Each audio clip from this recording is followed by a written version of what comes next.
Football Fan TV. Today I'm delighted to be joined by none other than Lee Carsley here in the Mercantile Hotel in Dublin. Lee's here, you're here for a question and answers. Basically on your Everton career, so it's the Goodison and Blues have brought you over here, but I wanted to talk to you about half about your Ireland career and half about your Everton career. But starting off with your first cap for Ireland was at senior level was in the 1998 qualifying round against Romania. What was that like for yourself? Was your grandmother's from Cork? That's how you qualified. Yeah, my grandmother's from Cork.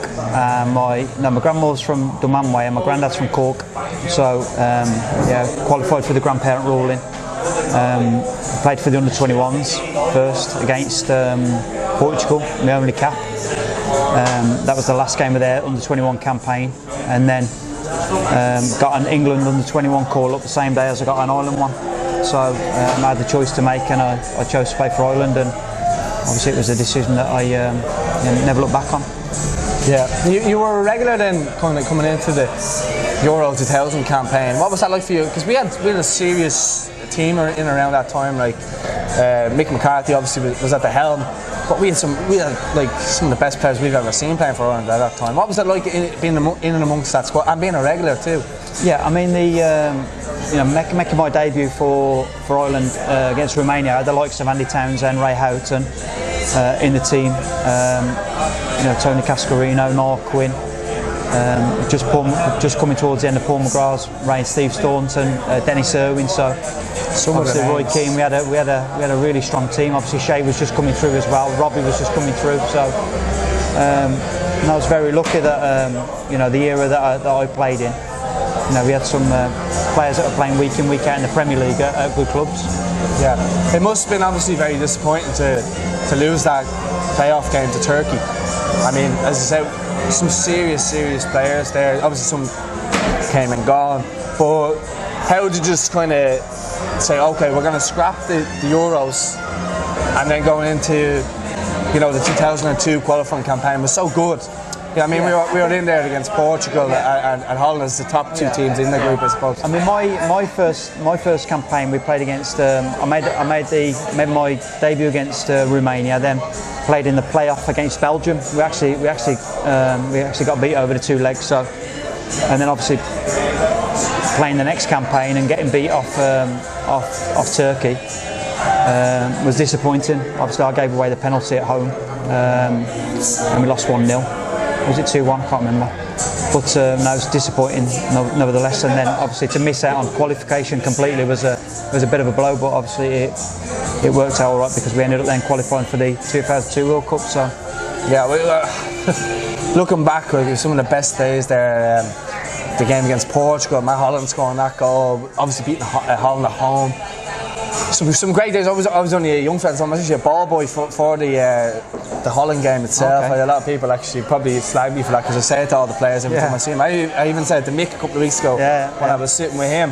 But like, what is it about Mick that he just seems to breed confidence into players? I think I've played under him. Yeah, I think Mick understands how to get the best out of players at international level. It's a real strength and a real knack to get a team spirit together quickly over, sometimes 3 and 4 days preparation for a game of team players from all different clubs, getting them all singing on the same hymn sheet. You underestimate the amount of time he spent with the players off the pitch as well, galvanising that team spirit and that togetherness. And I mean, ultimately it helps having good players. We had some good players, and get the mix got off to a great start to this campaign. So I'm sure confidence is high within the squad. Absolutely, and just not a lot of players play at a World Cup. You were in that squad. You played against Saudi Arabia, wasn't it? Yeah. Well, what was it like for yourself? I know there was the whole Roy Keane saga. We kind of skip past that because we've heard everyone's kind of two cents on it. But just in regards to, were you thinking at that point that might be a point for you to maybe get that centre midfield spot? Or what kind of way were you thinking? Yeah, I think when obviously with Roy going home, it opened up a position in the middle of the pitch. I'd been injured at Everton and literally got back playing for Everton maybe the last 3 or 4 games of the season, and I had a really strong end to the season. So, but I'm not sure I was Mick's kind of player. he seemed to favour Matt Holland and Mark Kinsella.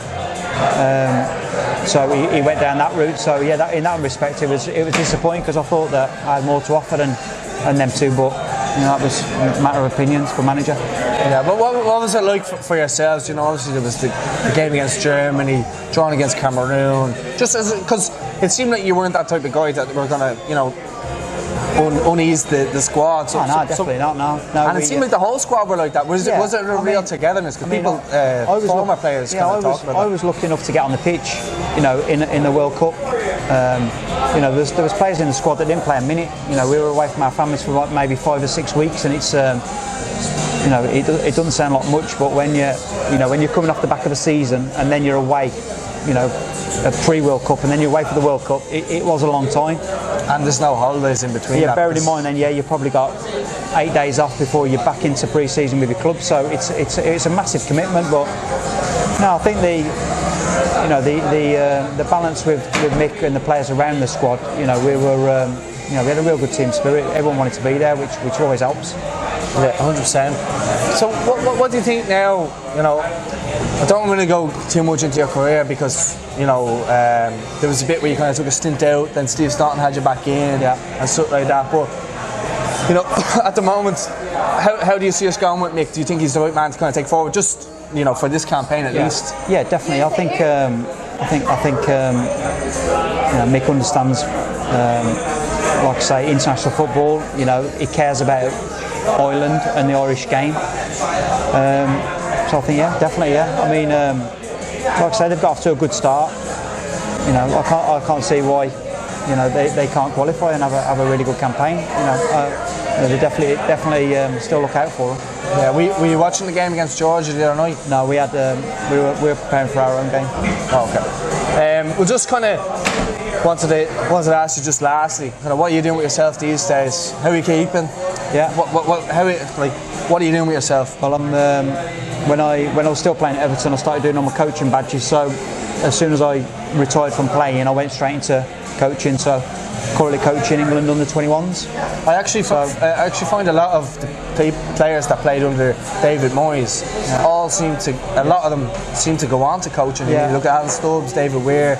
That's just a couple out the top of my head. We all started our coaching badges under David Moyes at Belfield at the old Everton training ground. So yeah, he was quite lucky to give us access to the younger teams and encourage us to go down the coaching route. Not to be controversial. I know you had some trouble before. There was allegations in regards to you saying, apparently you saying, which isn't true, that you were taken up with the England job to take Irish players away. I feel like this is a chance for yourself to kind of clear your name, because I don't think that's right, and I don't think that should have been put out in response to yourself. I think it's just a strange thing to say. That I was put into a coaching job to stop players representing their country, whether it be Ireland or France or Germany or wherever. Ultimately, the decisions on what country you represent is down to the player himself and their families. So, but no, like I say, I enjoy doing my job. In another situation, 6, 7 years ago, myself and Kev would have been coaching for the underage teams for the Republic of Ireland, but it wasn't meant to be. Here, talking about your Everton career, you're obviously here in the Mercantile Hotel here in Dublin. Many Evertonians have sold out the place to come and see you. Packed. 100%. Just talk to us about your Everton career. You were signed by Walter Smith. Yeah. I think you were one of Walter Smith's last couple of signings. Yeah. What was it like kind of coming to the tail end of his era and then kind of coming into the David Moyes era? Well, like you said there, I think when I signed on the same day as David Ginola. So, and I think I've maybe played 2 or 3 games under him, under Walter Smith. I think the financial situation at Everton was not what it is now, and obviously we were in a tough position in terms of getting players in and getting them out. So Walter Smith had obviously done a good job, but I think they obviously thought that we needed fresh blood. I really like Walter Smith. I thought he was a good guy, and I was a bit gutted that I didn't get a chance to play a few more games with him. But he playing under David Moyes obviously changed the fortunes of the club, turned around a really average team into a team that was pushing for Europe most seasons. So that was, I love the fact that I played for Everton. It was a great time in my career. It seemed to be a lot of players that were playing under David Moyes era seemed to say the same thing. Now, you obviously when he came in, it wasn't long until the prodigy Wayne Rooney was discovered. Yeah. What was it like with him? Like, did you know he was going to go on to be amazing? No, could you see it in training? You could see it in training. You could see that he was, he was an excellent prospect. At that age, 15, when he was training with us, I don't think anyone could have seen and they would be lying if they said they thought he was going to be England's best goal scorer ever, and Man United's. And Manchester United's, break records and transfer records and all these things. But he had outstanding ability. He had a great attitude. He loved playing for Everton, and had all them attributes together. The mentality he's got. The bravery, absolute fearless at 15, 16. He was always going to have a great career. I think you talked about fearless. I remember that moment against West Brom. I think it was Darren Moore. He put his hands on his hips against him. Playing against him. I was just like, wow. Yeah. You even now probably you wouldn't see that from someone that age. No, definitely that arrogance. No, and I think Wayne training with us at 15, 16, would be knocking around like Joseph Yobo. And Joseph Yobo was a really strong player, big lad, and Wayne could definitely handle his body weight. He's very strong, very quick, great balance. So it didn't surprise us anything that he did. Yeah, well, obviously Wayne kind of went on to bigger things for his career. Tim Cahill, or Tim Cahill, some of you may call him, but he came in $2 million from Millwall, and that season we were tipped to go down. Yeah. We were tipped.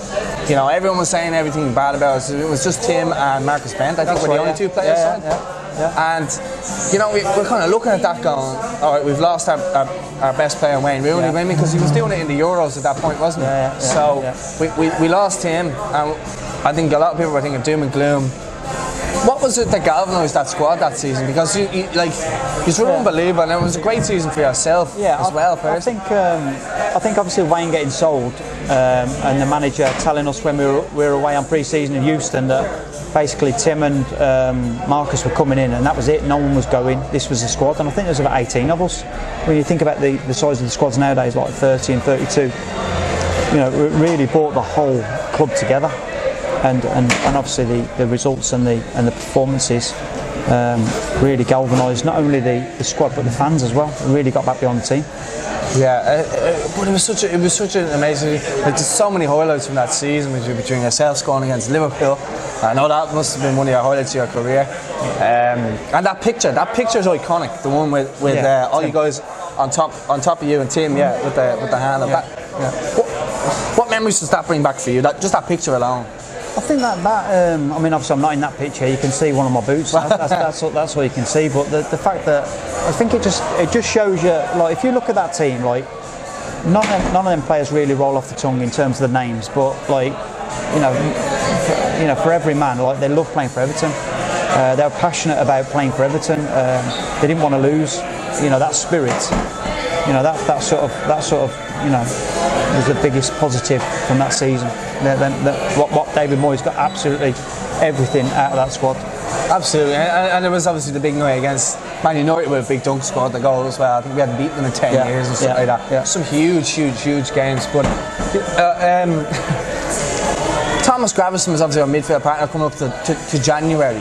Like, is he as mad as everybody makes out to be, or is that an exaggeration? No, I think they probably underestimated how mad he was. To be fair, he was a great lad, like a good friend of mine, but like absolutely nuts, like a crazy guy. But I love him. I do. He's like, we had a great partnership. We love playing together. Like we were, there weren't many partnerships. They might have been better than us, but we never got out for once. Like, never. Yin and yang. Yin and yang. Yeah, but like, do you still keep in touch with him? Yeah, now? we still speak to him every now and then. Yeah, Christmas and birthdays and that. Does he still have this mad Vegas life that everybody speaks of? I don't think so. I think that was a bit exaggerated. That was a bit exaggerated. Really? I don't think it was 90 million. I'm not sure. I don't know. Okay, I've not got any of it anyway. He's not giving it me. Speaking of maybe exaggerations, do you think Real Madrid signed the wrong midfielder? No, 100% not. 100% not. No, he's like anyone that's seen Thomas at close quarters. You know, the skill that he had, the drive that he had, the way he could dribble, the way he could play. If anything, what Real Madrid done was play him in the wrong position. You know, he wasn't a defensive midfielder by any means. That was a mistake that was made, not the wrong person. What do you think his best decision would have been? He would have been an attacking midfielder. Like, you know, if you think about when we took him out of the team, we replaced Thomas with Mikel. Mikel Arteta, yeah. So, you know, that kind of player. You know, Thomas wasn't a tackler one bit. You know, Thomas was a very skillful dribbler, driver, scores goals, creates goals. You know, tackling wasn't a strength of his. Yeah, I think that is a misconception because, like, growing up as a kid, I would have thought that he would have been like yourself, a tough tackling midfielder. Yeah. You look at Thomas, and he's got that kind of body frame but no, he was the opposite to that. Yeah, totally. But from kind of that whole era, you know, we went and had great days in Europe and stuff like that. Obviously, there's the Villarreal stuff that's been widely documented, the referee and stuff like that. But what was your favourite moment of all that time? Favourite moment? Probably finishing fourth that season, playing against beating Newcastle on the Saturday, and then watching the game on the Sunday. Wasn't that when Moyes got interviewed after the game? I'm not sure what he did. About finishing fourth. Oh, okay. And he was at home popping up a thing of champagne. I don't know. Well, I think it is because I remember Sky, I think it was Andy Gray at the time, we were speaking to him about it, and he was just there in delight, and it was just such a good time to be an Evertonian. From you go back the previous summer to what it was then. It was for me, it was the equivalent of Leicester winning the league. Oh, massive! Yeah, it was massive at the time. I think we all watched the Liverpool game in our houses, and then we got the text message to say we're meeting back in Liverpool. So I had to drive back from Birmingham up to Liverpool, and I got in the bar on Sunday. I got back into Birmingham on Tuesday, and then we played Arsenal on Wednesday. Got beat 6-0, was it 6 or 7-0? Yeah, we won't talk about that. So it weren't a great ending, but what a night! What a 3 days. Yeah, absolutely. We won't say that he was around the bend that week at all. We won't say that. No, I think the defence were. Well, maybe. Yeah. But just in regards to Everton now, what do you think of the situation with them? Just in regards to the players they brought in and kind of the direction the club's going in now. Considering from where you were, there was a lack of money at the time, and now look at where we have the money. I think we're in a really good position. I think you know, like everything, when you're trying to change the style of play and the direction in what you want to play in, you know, there's always going to be a period of, you know, sometimes it's going to look a bit scruffy, sometimes it's going to look great. You know, speaking today, we've just beat West Ham there, great performance, a lot of positives all over the pitch. And these new signings, new players. Can I just say, he didn't take his eye off the game once. No. These new players, they need time. You know, when you start a new job, regardless of whether you're a footballer or not, you need time to settle in. Yeah, I think that's true as well, because you look at what Pep did before the season last. We even bet them 4-0. You know, he needed time. Klopp needed time at Liverpool, and so on. You know, so I totally agree with you in that sense. Do you think Marco Silva's the right man to take us forward? From my own opinion, I will give him more time. Yeah, definitely. Yeah, I think, you know, regardless of what manager you bring in, they're all going to need time. Right? Everyone needs time. Yeah, and then just lastly, what are you doing with yourself now? I'm coaching the England under-21s, so with Adi Boothroyd and Tim Dittmer. Lucky enough to work with like the likes of Dom and John Joe and Tom Davis and Kieran, so got four Everton lads there, which are all doing really well. And you know, to be fair to you, as an Irish man, you're doing quite well in that regard, bringing the players through to Gareth Southgate. So fair play to you. I just want to say, from my own personal point of view, thank you so much for your time. No problem. Guys, if you're watching, don't forget to subscribe. Don't forget to like this video, and let us know your thoughts in the comments. Huge shout out again to Lee for his time. Absolute gentleman. And best of luck with this Q&A. Thank you. Cheers. Thank you, Sam. Nice one.